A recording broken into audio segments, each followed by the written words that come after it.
All right, we are back here. We're gonna do topic number 2 for the evening. So we got that Chappelle joint out the way to close of the special. Again, whoever hasn't watched it, go ahead and check that joint out. Netflix, spectacular, phenomenal, his usual amazing self. But that leads us into this whole NBA thing, man. Specifically, Kyrie Irving refusing to get the vaccination. Um, I just want y'all thoughts and opinions, man. How do y'all feel about Kyrie refusing to get the vaccination? Because his refusal, it means that he cannot play, and the Nets have already put out in a statement saying that um, he cannot play at all. He can't play at practice. They were on the fence about would he just play away games and not just play in New York because of the mandates. But now they've confirmed he's not going to play in any of the games. So it's completely until he complies. Until he complies. I'm pro-choice. All day. Luckily for him, I feel like he's fine. I don't know his finances, but from those contracts, I feel like he should be in a position to where he could afford to lose out on however many amounts of dollars he will lose by not playing in these games. I think for him, taking this stand is huge because he's already been outspoken on so many other issues that it kind of just solidifies, that he's a thinker and he's not just one that's going with the crowd, And we need somebody like that. Unfortunately, he's almost like a sacrificial lamb in that sense because they're going to, whatever example they're going to make is going to be through him first. It's the sad thing to me is that he's making that decision. Other people who feel the same way, if they made that decision, they hold so much power. Mm-hmm. They hold so much power. If they just decided, like, you know what? Collectively? Yeah. As a group. No, we're against this and we disagree with us being forced to do something. The world is being affected if they don't play and perform. And they're taking their power for granted, I believe. Yeah, I agree. I mean, in terms of like what you were saying, I had just decided to look it up. I kind of had an idea, but just to like bring it out there, like so far he's earned over $100 million playing in the NBA. So, and I say that not to just shout out his net worth. I don't want to get onto all his particulars, but I say that to say that he's in a position where he can comfortably sit down, even though I feel like they're not taking away his choice. This is his choice, and I'm totally pro-choice, and I think that he should make a decision like this if that's how strong he feels about it. But him as a person, it's not the first time he's taken stances. Just last year, he donated 1.5 million, or 2 years ago, he donated 1.5 million to the WNBA players to pay their salaries to make sure they wouldn't miss out on payments because of everything that was going on. He built a house or bought a house for George Floyd's family. He gives over 200. He bought Christmas gifts and like stuff for over 200 kids. That's part of his program. He did something with a water well. Yeah, he created a water system. Yeah. For I think it was in Africa. In Africa, yeah. This man is he's consistent across the board in taking stances and things outside of basketball, and I love that he understands that he has that power. I think it was last season, right, where he took off like the first 9 games or something like that. And they were trying to say he should retire back then. That's when this whole retirement. Stephen A. Smith said that. Right, and he started championing that, which they brought back this year now. And he said the reason, he respect my privacy. He finally came back and explained why he had took the time off, and it was to make sure he got these things we just mentioned down. He was building the water well. He was buying a house for the family who was in distress. He was paying the salaries of other athletes. Yeah. And shout out to them for that and for embracing him for that. I know they didn't get much publicity on it. I don't even know if I've seen any WNBA player interviewed about him paying their salary. No, I haven't seen anything about it, and I actually wish they would speak up more about it and support his decision now. He's almost more vilified now, and the thing is like Will said, if they came together collectively, it would give us so much more power, so many more resources pulled together. You could do many more things, like what Kyrie's already done. Yep. But I think because he goes against that narrative, he, like I said, he becomes a villain. And it's like not about the message. It's just about his action that they see. They see that he's, you know, they look at it as, oh, it's not that big of a deal. Just get the shot and shut up. And it's like, well, I mean, he does have a right to choose what he puts in his body. You know? They just like because to you say label it's him. good don't mean he has to go along with it. Right, they like to label him right now as problematic. It's problematic for standing up for what you believe in. That's problematic. For standing up for just causes, for being charitable. It's crazy. Like, people omit those type of things. Like, oh, he's always, Stephen A. Smith, he said he's always been a problem in the NBA. He's always going to give you some type of issue. This is a big issue for not just Kyrie.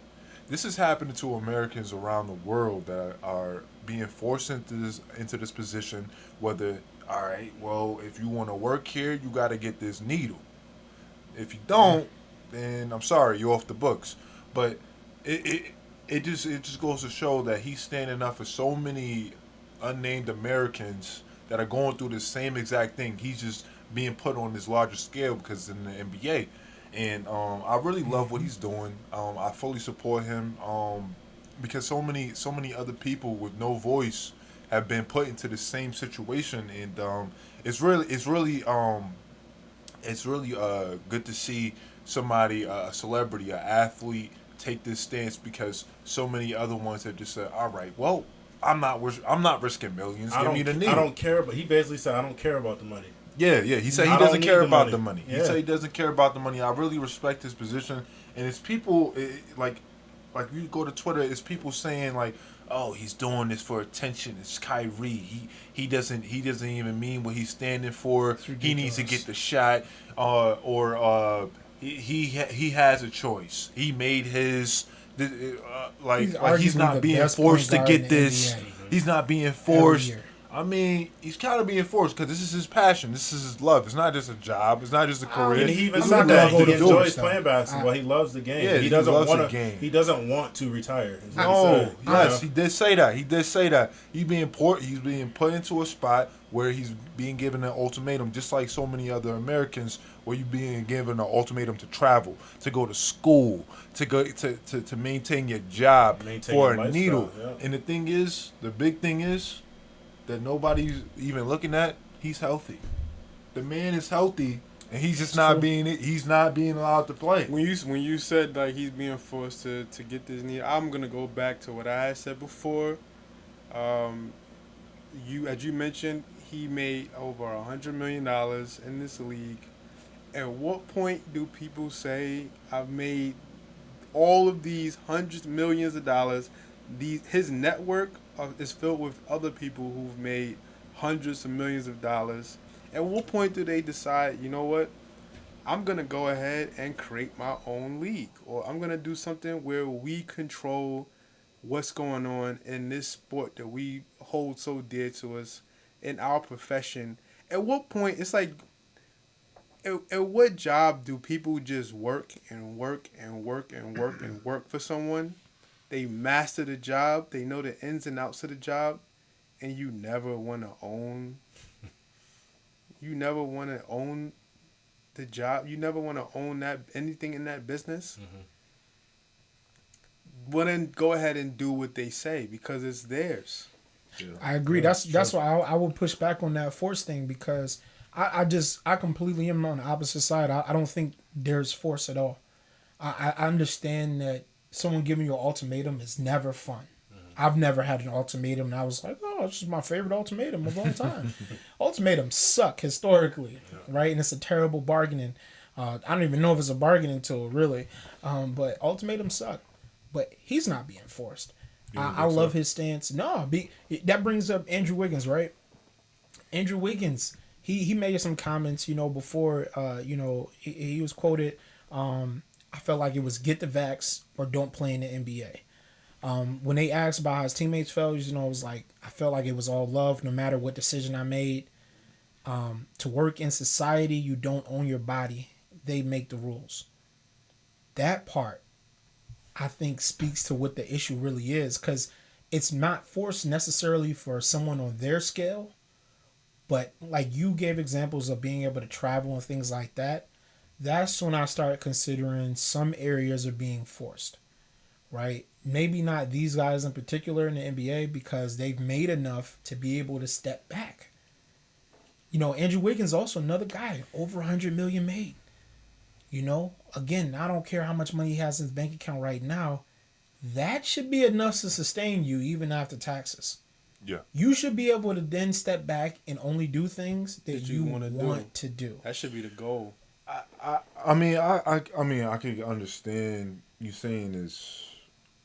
No, I really can't understand how you saying it's not forced. I wish I could say I could understand, but I really can't because if you're given that ultimatum, especially for a passion that you love, and you're given that ultimatum for your health, and you don't know the side effects of what your health might be if you take this certain thing, even though there are reports of various different side effects with these different shots, but I just feel like you can't give somebody that ultimatum, especially I don't know if I talked about it on the show, but I did hear from somebody I was on online with. There was a college student he was having virtual classes. He was having strictly virtual classes, and he was removed from the class because he was unvaccinated. But it's virtual, right? Online. Yeah. He isolated. See, he's not around any of his classmates. They might not even be in the same state. but this is where I say I agree with you, though. See, when you cross over from taking somebody who's worth probably over $10 million, let's say. I feel like 10 million is a fair enough number. If you have over $10 million, I think your name should not be included in the people who are being forced into taking the vaccination. Because you have that financial liberty to, the freedom. Yeah. You have that. And I understand it maybe if your money's tied up, there can be some exceptions. However, if you can liquidate and pull back from whatever it is society's blocking you from doing, that's ultimately what I mean. So I'm not saying every situation with 10 billion, but you know what I'm saying. Perfect example we seen when Dave Chappelle proved that you're not being forced. Yep. You're not being forced. Mm-hmm. You have a tough choice to make, if anything. It's a tough choice, but it's still a choice. Right, but the example you gave... He walked away from the 50 That's million. a force. That's a force. You mean I'm taking online classes and I have to get vaccinated? That's what I'm saying, force. though. That's a different scenario. For me, it's not about the money. It's not about how much money you've accumulated. I feel like you're still being put in the same position. You're just on a larger scale compared to other people. I will say... I can empathize. I'll say to combat that to an extent, I'm a healthcare worker, and, being in our state, there's been, mandates put out. And I was put in the position to where it was like either I get the vaccine or I no longer... I put all these years, all these late nights and overnights into studying to obtain this degree to, provide, for myself and my family. And now you tell me if I don't get this jab, I got to go. If I had $10, $15 million in my bank account, cool. It was nice knowing y'all. Here's my badge. Yeah, that's my thing. But unfortunately, I don't have that same financial freedom, and I actually rely on this job to provide. You know what I mean? Right. So in a sense, I was forced. Right. Right. No, Whereas, I understand. Whereas That's I a don't force. feel livelihood. Yeah, whereas I livelihood. feel like if I had that money, then I wouldn't have been forced. I would have been able to make my own decision based off my own beliefs. You work in the healthcare field. Yeah. You are RN. Yes. So you've also witnessed people in your field say, "I'm not doing that." Not doing what? Getting a shot, getting a vaccine. Yeah. Okay.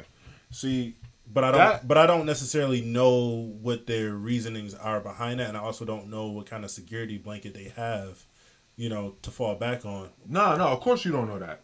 But for me to hear that is enough for me to know, well, maybe this may not be my best interest. Mm-hmm. This for health reasons. I mean, I can't pull up everything that I've heard on the side effects of these things, but doctors and people in the medical field resigning because of this mandate, that's enough for me to say, hey, maybe it ain't for me. Right. So that's my thing, and I really don't appreciate people, employers putting their workers, in this position like, okay, look, you either gonna have to get a shot, we're gonna have to let you go. But you know what? That's motivation. Kind of like what Will was saying too about ownership. As long as you work for somebody else, you got to play by their rules. It's just until you crazy own your though. own. It's crazy because like we already talked about the recovery rate of people who have gotten COVID and they are healthy. It's an A+. It's 97%. Right. You have a recovery rate of 97% With if no you have no comorbidities. pre-existing conditions. Yep. So how are they mandating something like this? The casualties. This isn't even the worst plague we've had. This is not even the worst plague we've had, and they're still trying to make these mandates, which is outlandish. My biggest thing when this all first started, and it's kind of sticking along with Kyrie's perspective. If you guys watch the IG Live, I caught like a couple snippets of it, but basically it's just like that, having the ability to have that freedom to have that choice. Before, it was take a negative COVID test, and this is being in New York State, which he's a member of the Brooklyn Nets, which is a part of our state. Right. All you had to do is either show proof of vaccination or show proof of a negative COVID test within a certain amount of time frame. And that was promoted for the greater part of, the beginning of 2020 or beginning of 2021. And then it switched the narrative immediately. No one talked anymore about showing the proof of a negative COVID test. It was all proof of COVID vaccination or you can't come here. And especially being in New York City where he's at now, they have, besides LA County, they have some of the strictest COVID mandates in the entire country. Whereas you can't even go to the gym, you can't go dine in. I'm hearing now you can't go to grocery stores, you can't go to certain places without showing proof of vaccination. It's like that in NYC now. That's what I'm saying. Let alone play a basketball game. Right. That's just crazy. It's affecting many people across the board. Yeah, that's one thing I will say. Like, it does come into force because even when they were talking about the Kyrie situation, they were saying that if he didn't get the vaccine, he was allowed to play in away games. Mm-hmm. He wouldn't be allowed to leave the hotel. Like, he'd have to stay in a hotel in certain cities. They got something like that in Pretty much Toronto. all If cities. And they completely reneged on that. If you leave the hotel in Toronto, I hear you can be fined a certain amount of dollars and even placed in prison.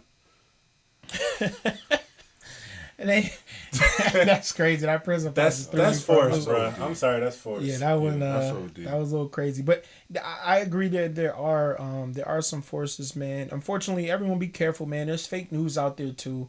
I heard that they were going to be forcing people to get the vaccines to renew your driver's license. I did hear that. Channel 10 News just debunked that one. I'll put the link in the description below for everybody who's just curious.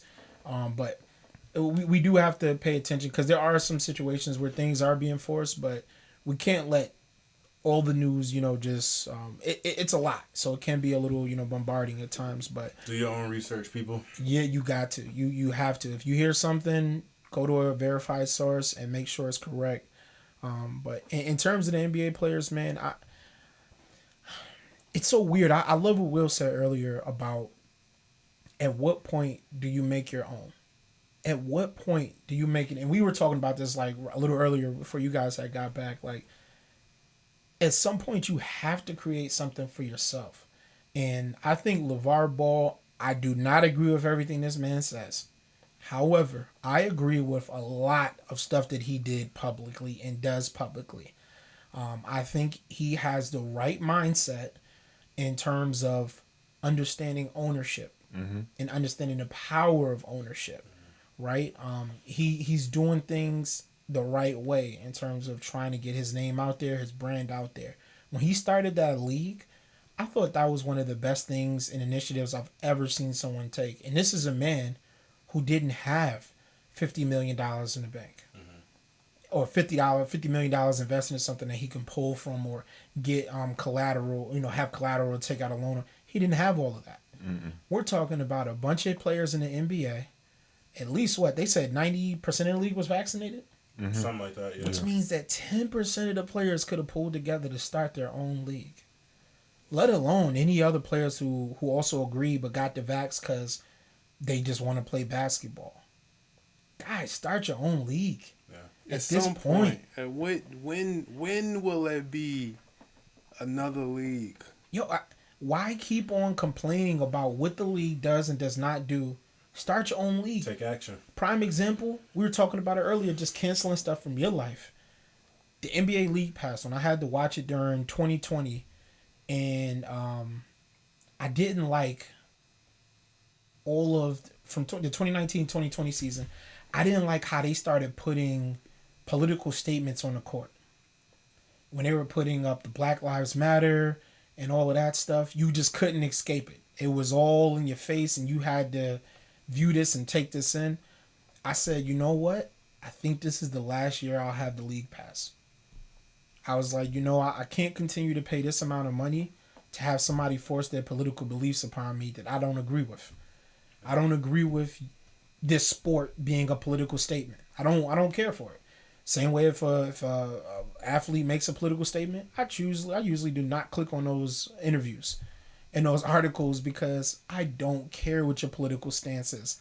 I don't need to tell you to shut up and dribble, but it doesn't mean I need to watch this clip about you talking about it. I'm here to watch you play basketball. But the same way I hate ads is the same way I hate someone forcing a political statement down my throat. I don't mind it so much. I don't mind it so much because I know their voice, it carries more weight, and they're just using their platform to get a point across. I get it. I completely get it.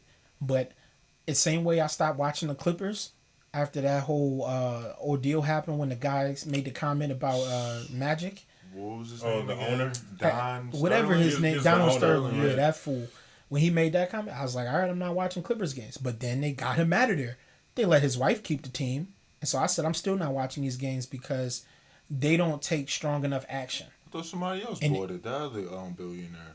It wasn't his wife? Nah, it's Ballmer? some other His guy. wife took Yeah, over Ballmer. for the end of the year until Steve Ballmer bought it. Oh, yeah. okay. Yeah, that's what it was. I knew it was the reason why I didn't watch it still. But yeah, Steve Ballmer did initially buy who? He's a psycho. He's hilarious on the sidelines. Yeah, nah, definitely Very entertaining fanatic. weirdo. Yeah. Super intense, man. His energy is great for the game. But like whenever I see something I don't enjoy, I just stop supporting it. It doesn't mean like I'm canceling this thing forever. No, it's just I don't agree with this, so I'm gonna step back from this, man. It's a personal choice. It's what a lot of people talk about, like this day and age. Especially with social media, IG, Twitter, Facebook, whatever. You're scrolling. You're looking at a screen. You're just scrolling. The thing you have the ability to do, if you see something you don't agree with, just keep on scrolling. Or close the app. Or close the app. Nobody told you had to stop, comment, whatever the case may be, and I think that's where people get caught up at. Like, just keep going on about your day. Right. I mean, Don't show us too much attention. Yeah. Don't That's support where it. I think that's where we get like that gray line of what's forced and what's not. Like that we were talking about, like, cause I get what you're saying, like your point of behind like what you feel is forced. I think that is a little bit of gray area when we get into it. You know what I mean? Cause I feel like on one hand NBA players are being forced, but on the other hand, I have to honestly look at it from a business standpoint and say, go start your own league if you don't like what these people are constantly doing to y'all. well, like we said about Chappelle ain't like what was going on with his contract, whatever the case was, and he walked away and left $50 million. Yep. That's a hefty loss to take. Everybody That's a can't point. afford to That's take a that massive loss. He point. probably can't afford to take that loss. I don't know, but He said he couldn't. But you know what? At the end of the He day, said he that walked point. away. He kept his integrity. You know what I'm Yep. saying? And at the end of the day, does one person really need $100 million? I mean, that's up for debate. You know what I'm saying? No, Do you it's not up for debate. Do you You really don't need I mean, I'm saying for perspective. Everybody's gonna have their own thought about it. But do you really need $100 million?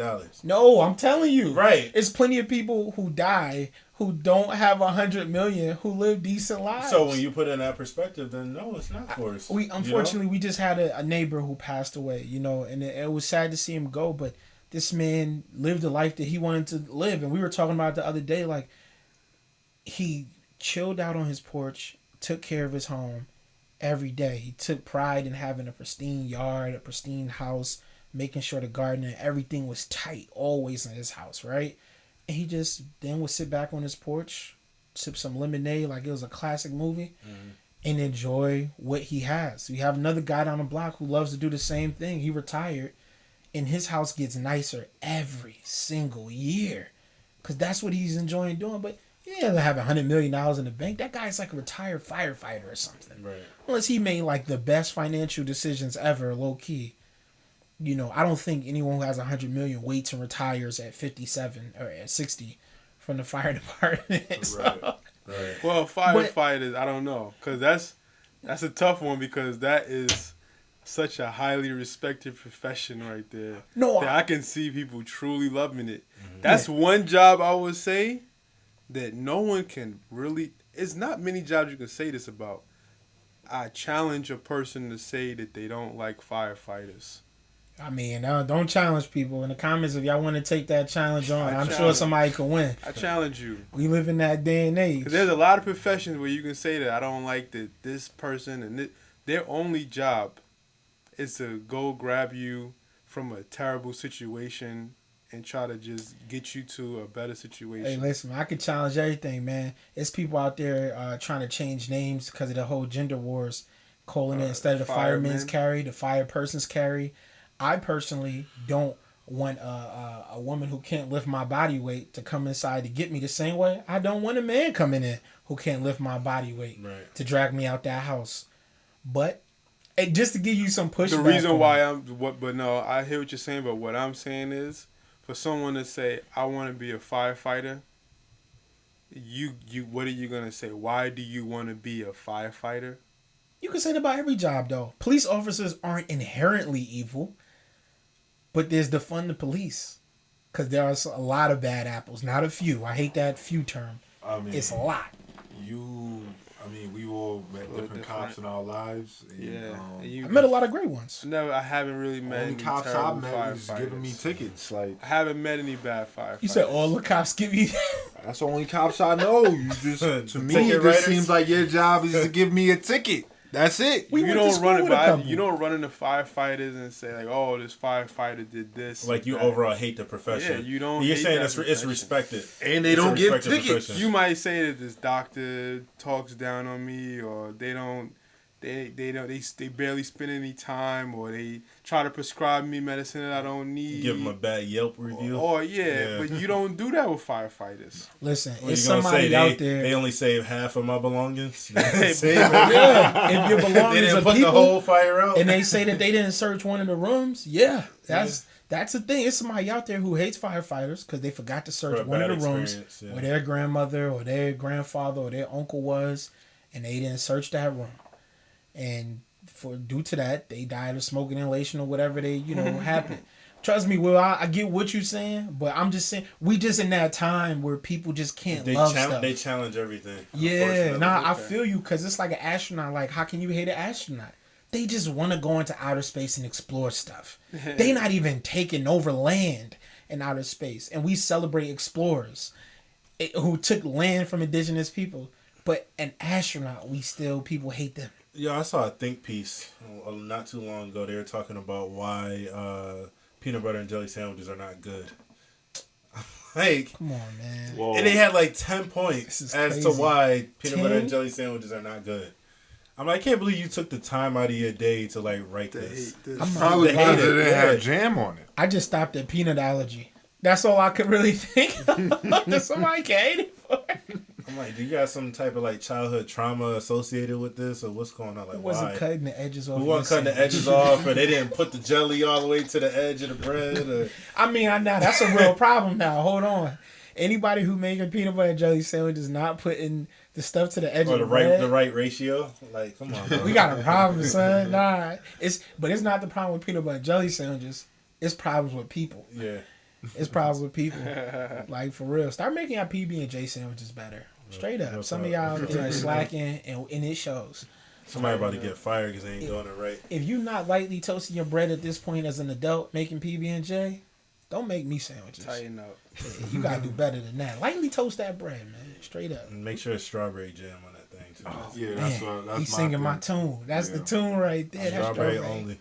Yeah, I need that. I'm done with grape. We all adults here. Don't make jam, no preservatives, baby. Nah, that's man. That sounds good. I haven't had a good one in a while. But let's get refocused. Nah, Kyrie would be proud of that conversation, man. So ultimately, I think I'm sure he at home enjoying one right now. He ain't got nothing else to do. Right. But I think he's gonna fold. I think he's ultimately gonna just be like, I think I'm done. I'm out of here. You seen the type of person he is? No, I don't think so. I don't think so. He might be gone for a couple years until this whole pandemic calms down a bit, but I don't think that he'll fold.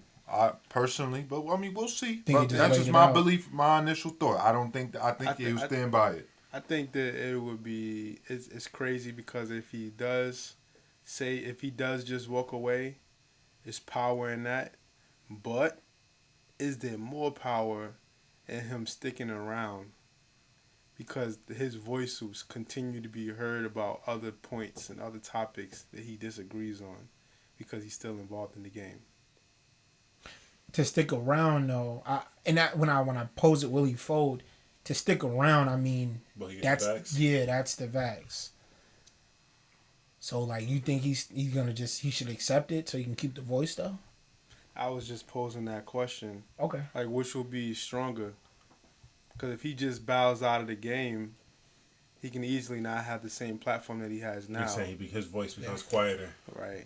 He's still going to have millions of followers. He's still going to have the platform to speak.